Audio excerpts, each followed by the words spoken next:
Angry Guy here, and women are facing hell on earth. I thought this topic would be a good one to cover, considering everything that's happening right now in our society. We're watching our society beginning to collapse around us, and modern women are heavily to blame because of the decisions that they've made in society, but they seem completely oblivious to the nature of what's happening and the repercussions and consequences of their actions and the choices that they've made that have led to our social decline. It's truly a sad thing, but it is a reality that we have to live with. By the way, guys, I just created a new channel called Angry, where I discuss gaming, anime, geek stuff, nerd stuff, real world stuff, and whatever else interests me. Go and subscribe to the channel, support us, help get the channel to 100 subscribers, and you can find a link to the channel in description of the video. It is absolutely lit. There's some content on there already, and I'm building it up. It's just so great being able to talk about other stuff. So go check that channel out. But back to what we're discussing here. So women are facing hell, and you can see that with all the declines that are occurring. Rates of cancer are extremely high among young women, while the rates of cancer have strangely declined among all ages of men. Women over 50, rates of cancer remain roughly the same, but for women under 50, rates of cancer have skyrocketed. And no one seems to know the reason why this is happening. I have some theories, but there's a variety of different factors. I won't say the exact factor that I think it is, but I definitely think that, for example, the way that they live is making a significant dent. For example, their all the makeup that they wear, they only eat fast food, they don't sleep. The lifestyles that they live, you can see that they're aging rapidly. Gen Z women are literally shocked. Gen Z in general is shocked that they're aging so much worse than the millennials. And this is just another reason why I don't like Gen Z. Instead of reflecting on their wicked ways, they're just basically saying that the millennials are aging slower because the millennials still haven't grown up yet. Holy cow. So it's like, bro, you look almost 50 years old at 23, and your response is to throw shade to say, oh, the millennials still look young because they just haven't grown up yet. They're not as mature as we are. Like, guys, these are rotten people. These are absolutely rotten people, and this is just a trait that we've seen extended across many generations of modern women. And there's no humility. It's all just ego based. And of course, as women are going through their decline, they're not going to ever take any responsibility for it. They're going to blame men.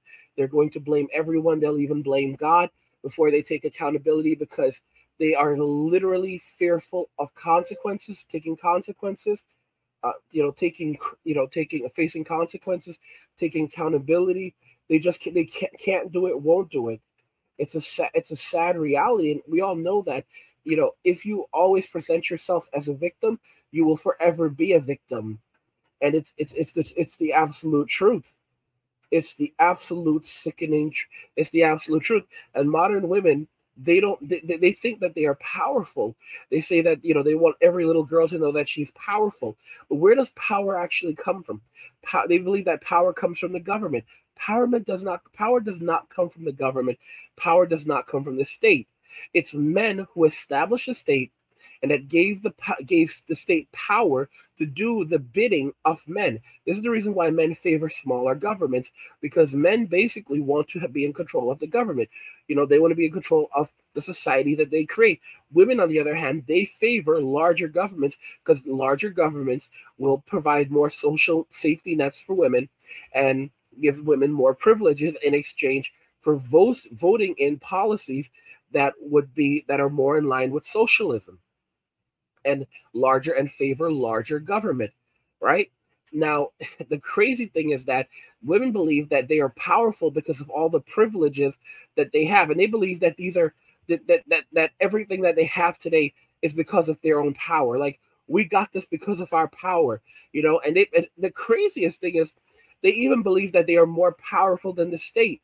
Modern women believe they are more powerful than the state. And whenever the state does something that they disagree with, they don't blame the state, They blame men because they say it's men that are men are the problem, and it's men that need to be removed from the state, and it's women who also don't like other women that are doing the bidding of the patriarchy, and these are the big problems. They don't understand that they're basically, these individuals can't comprehend that the term useful idiots applies here. And they think that when everything, when men lose all, when men are being oppressed by the state, they're going to be in, they're going to somehow have special positions in this new regime. And they don't understand that they'll be the first ones out the door, you know? They they think that the state loves them. They think that the state obeys them. They think that the state is there to do their bidding, and they just need to stand up to the state. They don't understand that they are ruled by the state. They don't understand that they are now under the authority of the state. Women are no longer under the authority of men. Before, were under the authority of men. They are no longer under the authority of men. They are under the authority of the state, and they also turn to the state to protect them and provide for them. And the state does this by using law enforcement, seeking law enforcement against men, and also by reallocating the resources of men to women. When women pass away after the court over the course of their lives, when they pass away, they will leave a deficit on the economy. When men pass away, they will leave a surplus on the economy. But if men stop working, if men stop putting money into the economy, if men stop buying property, raising families, getting married, spending money on women, taking them out on dates, if men stop doing these things, then you begin to see a social decline. And here's the crazy thing: it doesn't matter what you do. It doesn't matter if you bring, if you improve immigration policies so that you can you can bring more people into the country and say, okay, well, these people are going to take jobs that men are not doing, and that will then create more wealth. That's incorrect, because many of the people who come to society, come over to the United States, they don't have the skill sets necessary to create wealth.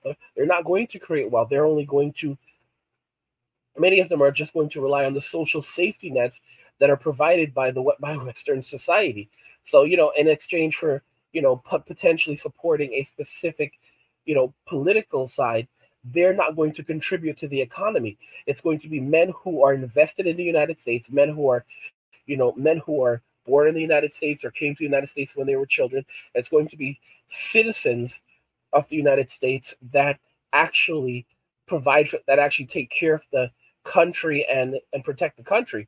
Men choosing not to get married, not to have children, to only take care of themselves and make enough money to survive and thrive, but not to do anything else. These men are only going to gain wealth. Men are realizing increasingly, you don't need to work and you don't need to make tons of money to be happy. As a man, you can start off making $50,000, $60,000, $70,000 a year, and eventually, you're a single man. You don't get married, you don't have children, you minimize your cost of living, and within 10 years, you can have $500,000 in the bank.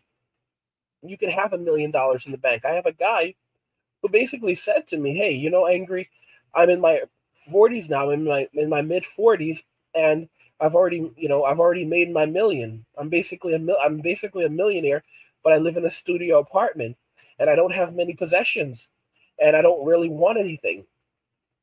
And this happens to a lot of wealthy men, and I can completely understand this, and I think he kind of like was surprised by it as well, but it doesn't surprise me. Look at what happened to Elon Musk.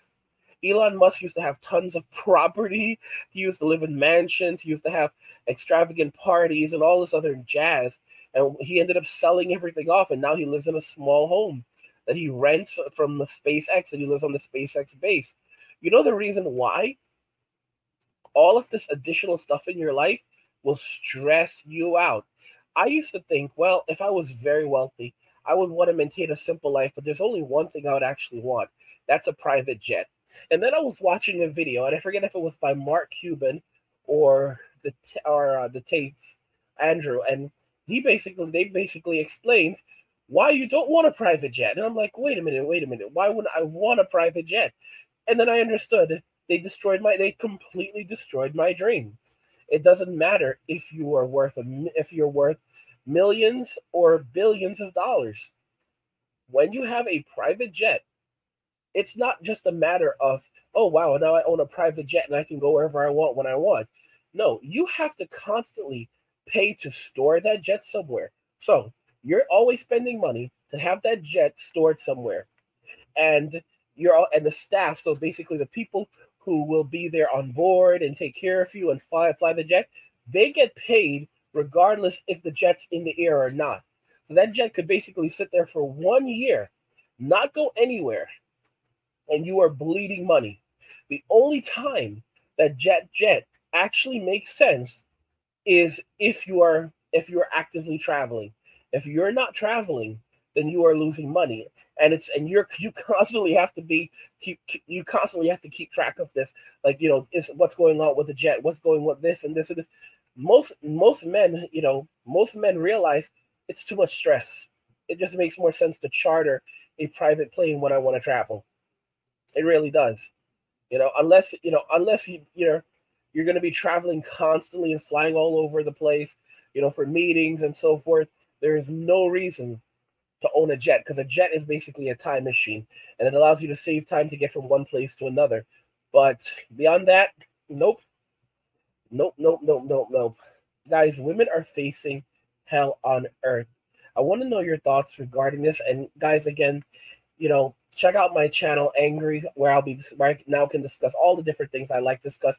Everything from the TV shows I enjoy, stuff happening in the world, outside of like topics that would be related to this channel, anime, geek stuff, nerd stuff, gaming, all of that good stuff. Whatever else interests me, go and check the channel out. There's a link to the channel in the description of this video. So check it out, subscribe, help get the channel to its first 100 subscribers. I've already had some content on there. It's just lit. What do you guys think about what we discussed here today? What women are facing? Let me know what you guys think in the comments. Like the video if you like it. Don't forget to subscribe. And if you like the video, share the video. And just remember that all roads lead to MWA Men walking away and share.